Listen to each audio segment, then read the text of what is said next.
Bapak Ibu yang dimuliakan Allah Subhanahu wa taala, ala fil jasadi mudghah, ketahuilah di dalam jasadmu itu ada segumpal. Idza saluhat, kalau dia baik, saluhal jasadu kulluh, yang lain ikut menjadi baik. Wa idza fasadat, kalau dia rusak, fasadal jasadu kulluh, yang lain ikut menjadi rusak. Di mana dia? Ala wahyal qalb, dia adalah hati. Maka yang pertama kali menghitam itu apa kata Allah? Kalla bal rana, ada satu titik hitam, ala qulubihim, ada satu titik hitam di dalam hati mereka.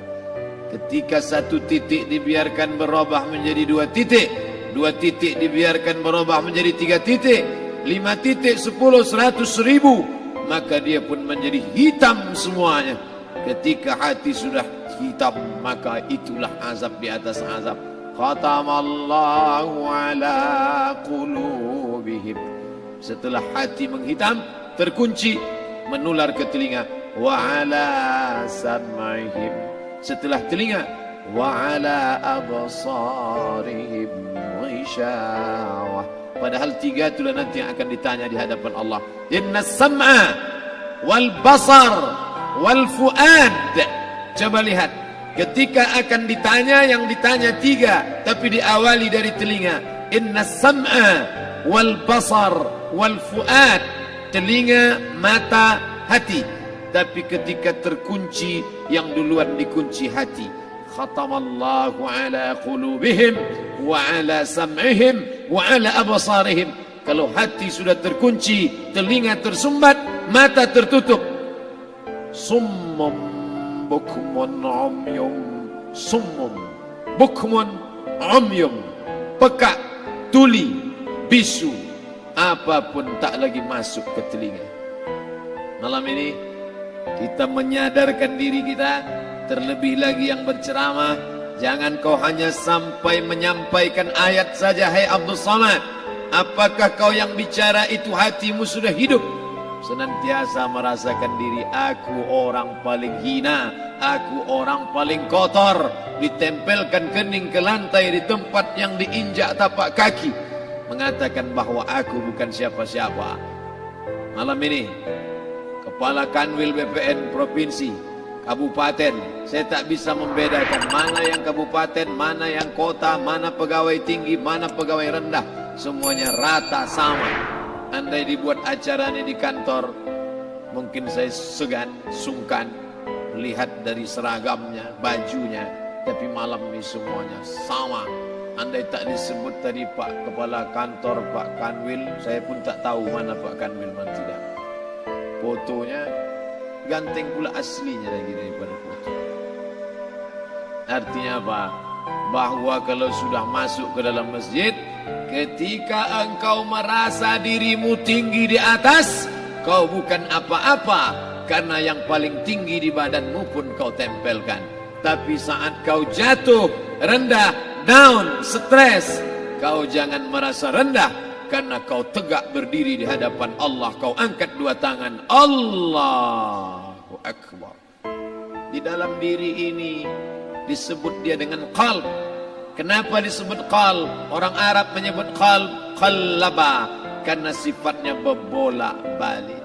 Pada saat selesai salat, astaghfirullahalazim, tidak ada yang paling bersih, dia bersih.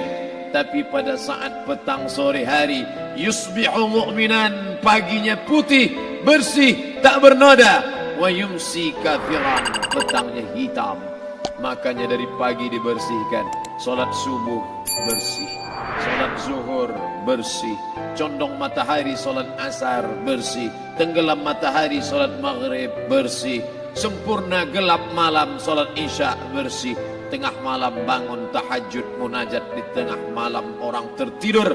Wa tusalli bil laili wan nasu niyam, engkau tegak di waktu malam, di saat orang semua sedang tenggelam dalam lelap tidur panjang, tapi engkau menangis meratap mengenang dosa begitu banyak. Sab'atun yuzilluhumullah, di antara 7 yang mendapatkan naungan Allah. Yauma la zilla illa zilluh, hari itu tak ada naungan kecuali naungan Allah. Di antara yang mendapatkan naungan itu adalah rajulun zakarallah, orang yang berzikir, munajat, muhasabah diri di tengah malam, sunyi, sepi, fafadat ainahu, menetes air matanya. Berapa banyak sudah harta dititipkan Allah, berapa kupakai untuk zakat, wakaf, infak, sedekah, wasiat, hibah, ghanimah, harta rampasan perang di zaman Nabi. 7 harta yang akan menolong di hadapan Allah, 1 pun tak dipakai. Umur diberikan Allah 40, 60, 70. Berapa yang kupakai untuk menolong agama Allah? Berapa yang kupakai untuk mengingat Allah? Mata, tangan, telinga, kaki akan diminta tanggung jawab di hadapan Allah. Al-yawma nakhtimu ala afwahihim, mulut terkunci, wa tukallimuna aydihim, tangan akan bicara, wa tashhadu arjuluhum, kaki akan bersaksi di hadapan Allah. Siapa yang bisa menolong waktu itu? Kalau pernah tangan ini saat punya kekuasaan, 1 coretan tanda tangan bisa mempermudah urusan masjid. Sebutir kekuasaan yang dititipkan Allah bisa dipakai menolong agama Allah. Itulah yang akan menolong di hadapan Allah. Apa yang disampaikan malam ini, semua biaya pengurusan masjid 0. Itulah sesungguhnya yang akan menolong di hadapan Allah. Adapun harta yang disimpan, tabungan, deposito, tanah, rumah, kendaraan, semua akan tinggal menjadi harta warisan. Istri mengambil 1/4 kalau ada anak. Kalau tak ada anak, istri mengambil 1/8. 1 miliar 125 juta bulan untuk istri. Kalau dia tak tahu hukum gono gini, kalau dia tahu gono gini, dia tuntut ke pengadilan, dipotong lagi menjadi 2, 500 untuk dia. Dari yang 500 dapat lagi dia 75, 575 bulan untuk dia. Sisanya 425 diambil anak laki-laki 2 kali bagian anak perempuan. Lalu yang kita bawa mati apa? Dulu dibangga-banggakan, dihormati, dimuliakan. Yang kami muliakan Al-Mukarram, Al-Ustadz. Tapi pada saat tiba masanya, yang kita bawa tak lain tak bukan, innallaha la yanzuru ila ajsamikum. Allah tak menengok badan, fisik, bentuk tubuh, baju. Ini sampulnya saja. Wala ila suwarikum, Allah tak menengok rupa, wajah. Walakin yanzuru ila qulub, hati kamu yang bersih itulah yang kau bawa menghadap Allah Subhanahu wa taala. Yauma la yanfa'u malun, harta tak berguna, wala banun, anak tak bisa menolong. Harta tak berguna, anak tak mampu menolong. Illa man atallah, kecuali orang yang datang menghadap Allah biqalbin salim, dengan hati yang bersih, hati yang tulus, hati yang memercikkan cahaya iman, hati yang bersih dari hasad, busuk hati, sum'ah, riya, takabbur. Itulah yang menolong di hadapan Allah Subhanahu wa taala. Tulang, kulu, kulit, darah, lemak, sumsum akan menjadi santapan cacing tanah. Begitu besok pagi pintu kamar tak bisa diketuk, istri bolak-balik membangunkan tak terjaga, dipegang pipi sudah sejuk macam es batu, tanda jantung tak lagi berdetak, maka darah mulai berubah menjadi nanah, busuk. 1, 2, 3 hari kalau tidak disuntik formalin, jasad paling busuk jasad manusia, karena semua dia makan herbivora, tanaman saja. Tapi kita ini omnivora, semua masuk. Maka begitu mati, paling bagus orang Islam paling cepat dikuburkan. Selesai acara pemakaman, habiskah masalah? Muncul masalah baru. Disitulah kita baru sadar. Apa kata Imam Ali radhiyallahu an? An-nasu niyam. Semua manusia waktu hidup itu tidur. Bapak tidur, ibu tidur, saya tidur. Semua orang waktu hidup itu tidur. Falamma matu, ketika dia mati, disitulah dia baru terjaga dari tidur panjang. Saat Israel mencabut nyawa, ditarikkannya adalah satu centapan yang kuat. Disitulah kita baru terjaga dari tidur panjang. Betapa aku meninggalkan salat, betapa aku tak berzakat, betapa dulu kekuasaan, aku lulus umur 30, pensiun 58, 28 tahun apapun tak pernah kubuat untuk agama. Sibuk membesarkan anak, sibuk mengurus warisan. Anak pun tak ingat dengan kita karena kita lupa menanamkan pendidikan agama di dalam otak kepalanya. Andai dulu pernah dia dibawa ke masjid, andai dulu pernah dia dibawa umrah, andai dulu dia dimasukkan SD IT, SMP IT, SMA IT, Islamic Boarding School, dibawa ke masjid, takkan dia lupa mendoakan selesai sholat, Rabbighfirli wali walidayya warhamhuma kama rabbayani saghira. Harta yang banyak tak sempat menolong agama Allah, anak tunggal semata wayang tak sempat dididik agama, istri meninggalkan dalam keadaan stres susah hatinya karena dia tak diajarkan sabar menerima ridha ketetapan takdir Allah. Dan paling celaka, tak pernah anggota tubuh ini dipakai untuk berzikir, muhasabah, mengingat Allah. Tak pernah mata dipakai menengok Quran, kitab suci Allah. Tak pernah dipakai hati merenung sejenak, apa yang akan kubawa mati menghadap Allah Subhanahu wa ta'ala. Malam ini saya tak minta diajak ceramah tentang hukum zakat, hukum puasa. Saya tidak diajak tanya jawab apa hukum unjuk rasa besok tanggal 4. Yang ditanya adalah bagaimana kita merenung sejenak. Abdul Somad, engkau berhadapan dengan para pegawai Badan Pertanahan Nasional Provinsi Riau, berkumpul 12 kabupaten kota. Ini orang-orang ngurus tanah, dari dalam tanah naik ke atas tanah, ngurus tanah, ngurus tanah, ngurus tanah, masuk ke dalam tanah.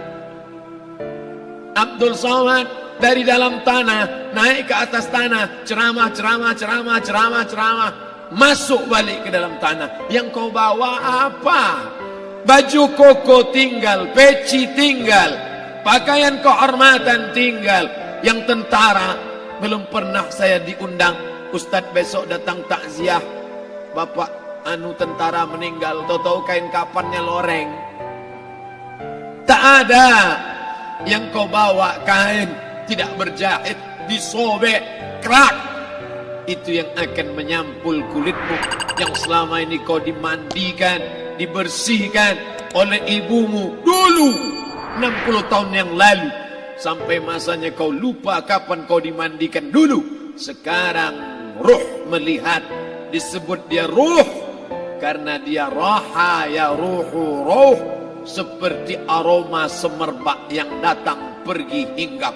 Ruh sampai masanya dia datang masuk ke dalam jasad. Ruh sampai masanya dia pergi meninggalkan jasad.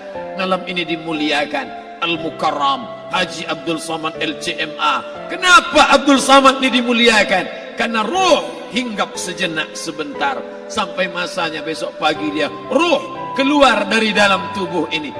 Anak yang katanya ayahku sayang, istri katanya kaulah abang, sampai masanya mereka tak lagi mau mendekat. Rumah itu saya yang buat, saya yang mengukurnya. Tapi begitu ruh sudah keluar dari badan, tidak satu pun semeter, sesenti, sejengkal, sehasta ada tempat di rumah itu untuk jenazah bernama jenazah Abdul Somad. Dulu orang bertanya, rumah Ustadz Somad di mana? Hari ini orang tidak lagi bertanya, tak lagi menyebut nama. Orang sudah mengatakan kuburnya mana. Dulu kalau dia masuk masjid, didatangi orang, disalami orang. Mahasiswa, anak-anak, remaja mencium tangannya sebagai tanda hormat. Tapi begitu diletakkan keranda, kita akan sholat jenazah nanti selepas sholat zuhur. Apa kata orang?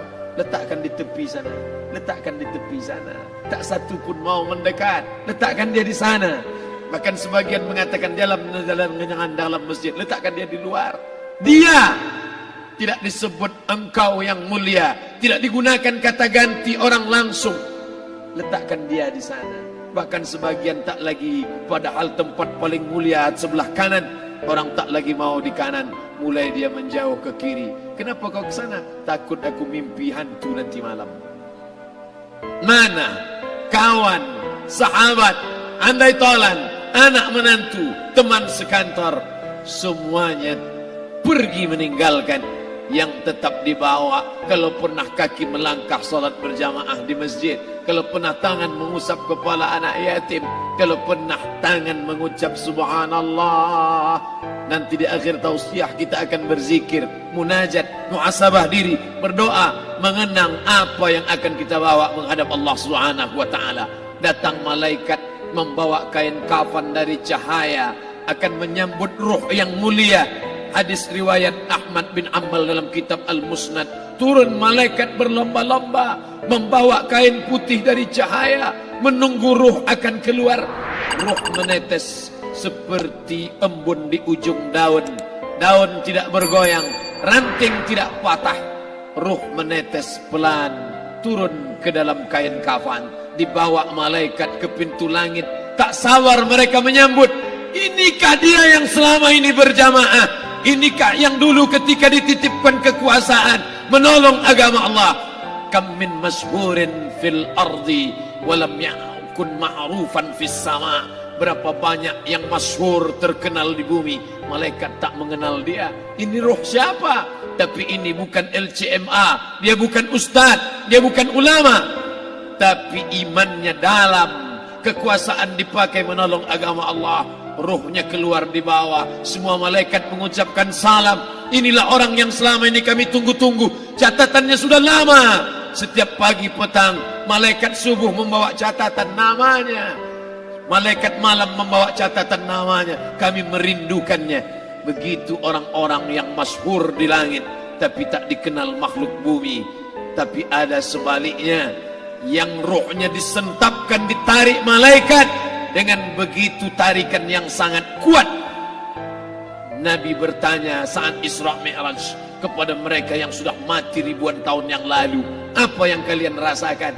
Yang satu mengatakan seperti tebasan pedang di tempat yang sama beratus kali.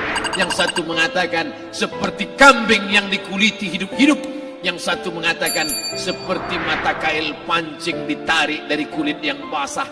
Maka kita berdoa setiap selesai salat, Allahumma hawwin alaina, ringankan kami ya Allah, fi sakaratil maut, di saat sakaratul maut yang amat sangat menyakitkan itu.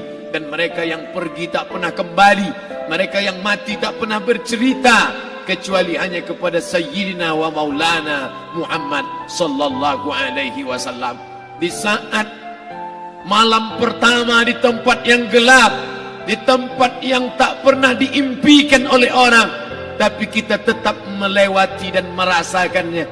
Perlahan-lahan cacing tanah, ular-ulat kalajengking akan menggerogoti kulit yang selama ini dimandikan, selama ini dipakaikan sampo yang mahal, selama ini dioleskan pelembab yang lembut. Tapi ternyata sebelum roh keluar jasad, setelah keluar dia hanya akan menjadi santapan cacing tanah, hancur berkeping hari demi hari. Yang pertama kali membusuk adalah mata, karena dia berisi cairan. Cairan ini mengering, busuk dan berlubang. Lalu kemudian usus sebulan di dalam tanah, mulai dia menggelembung masuk angin dan dia meletus pecah. Cacing-cacing tanah mulai datang menggerogoti, memakan. Habis lemak, tulang, kulit, bulu, sumsum, darah, jantung, empedu, limpa, buah pinggang. Habis semuanya, tinggal tulang-tulang yang memutih, dimakan oleh tanah, ditelan oleh massa, sampai akhirnya Asi bin Wa'il membawa tulang yang kering itu kepada Nabi Muhammad, baginda Sayyidina wa Maulana Muhammad. Ya Muhammad, ayuhi rabbuka hadzal izam, sanggupkah Tuhanmu menghidupkan tulang yang kering ini? Nabi diam tak menjawab, sampai akhirnya datang Jibril alaihi salam membawakan wahyu. Qul, katakan kepada dia. Ayat ini dibaca malam Jumat. Bapak Ibu semua hafal, kita baca. Qul yuhyiha allazi ansha'aha awwala marrah wa huwa bikulli khalqin alim. Subscribe, like and share.